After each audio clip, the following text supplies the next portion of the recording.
Hello, ladies and gentlemen. Hope you're doing great. I'm doing very well. Thank you very much. And now, when I look back at last year, 2022, and took a good look at my collection, it's very easy to see and to recognize which fragrances I really use the most of all in my collection. And how come I used these fragrances and not the other ones, basically.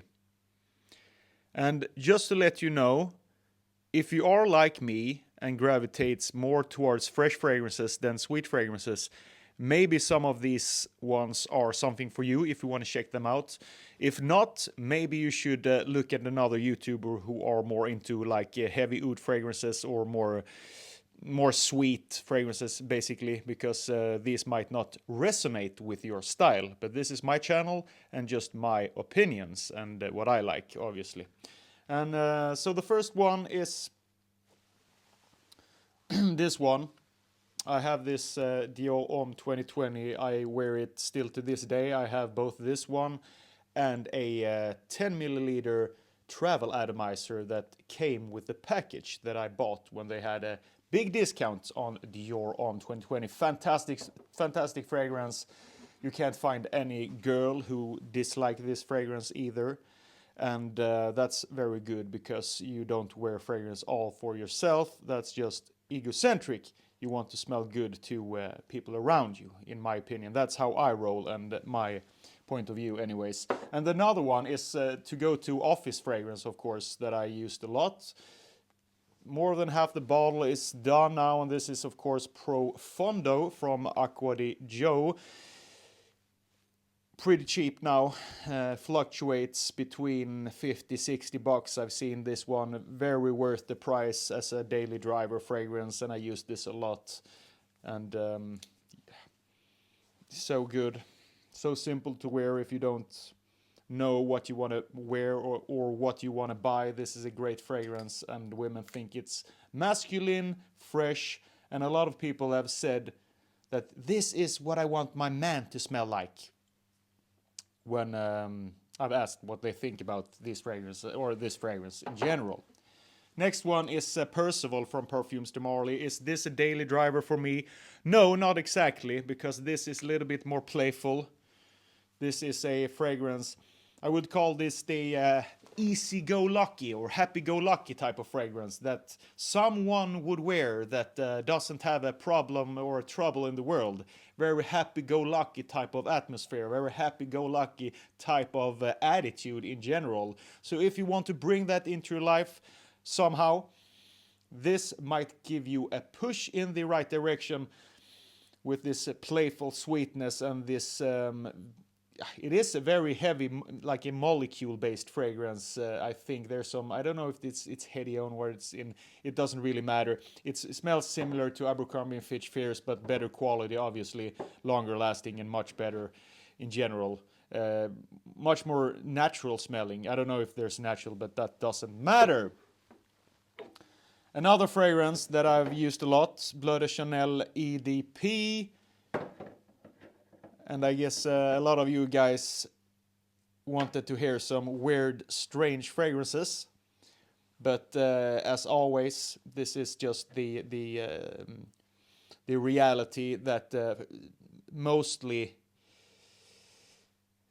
I mean, most of the time designer fragrances will get you further than niche fragrances in likability factor, in compliment getting factor, or just wearability in general. So I wouldn't suggest anyone to just buy niche fragrances in the beginning of their fragrance journey if they want some fragrance that they can actually use as a daily driver or to different type of situations. So Bleu de Chanel Eau de Parfum is one of the best fragrance releases in the world, I think, if we're going to be totally honest, both in likability, compliment factor, in general, wearability, longevity, projection. That's a year-round fragrance. This is a heavy winter fragrance. Valentino Uomo, the original, not Born in Roma or that stuff. I just go with the original. I think that's the best version. Some people say this is too leathery, and I've heard some people say that this smells like the leather straps they use in the gym or something like that. But to me, this doesn't. This smells as a refined, elegant, sweet fragrance with a leather base and some dark chocolate notes in this one. So it's a very elegant fragrance, and it's pretty easy to like, even though you don't really like heavy fragrances, sweet fragrances. This is super easy to love and like, so that's another one. Okay, we move into the summer months. What did I use in the summer months then?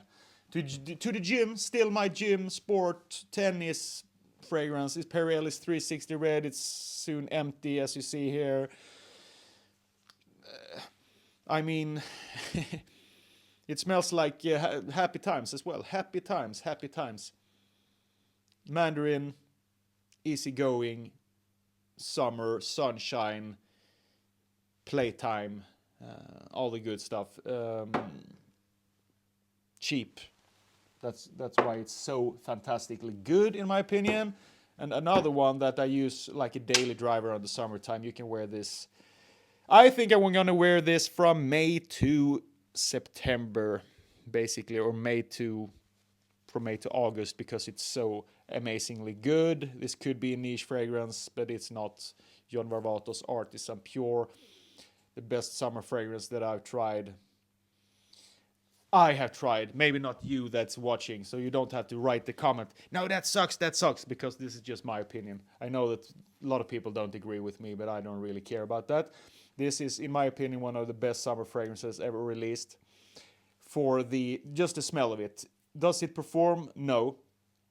Not necessarily, but who wants a very Chloe heavy fragrance that sits on your day all the time? I mean, this is more like a cologne style, that you just want to refresh yourselves and people around you can get a whiff of it, so it doesn't get too stingy, because it is a heavy citrus and floral fragrance.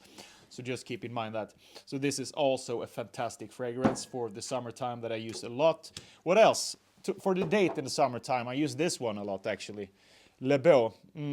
I don't really know how I feel about the newer version, the Eau de Parfum. Let me know in the comment section, because I just tried it in a store and I was not overwhelmed. I think that one is a little bit more for the winter time. Correct me if I'm wrong. I think this is a little bit more easygoing, a little bit more playful. But let me know in the comments what you think. Which one is the best?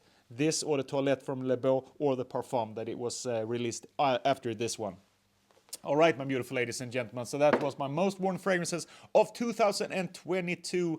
We're moving into 2023 right now, so it's going to be interesting to see what fragrances will be released this year. I'm very excited. Hope you have a great day. Thanks for watching. See you the next time.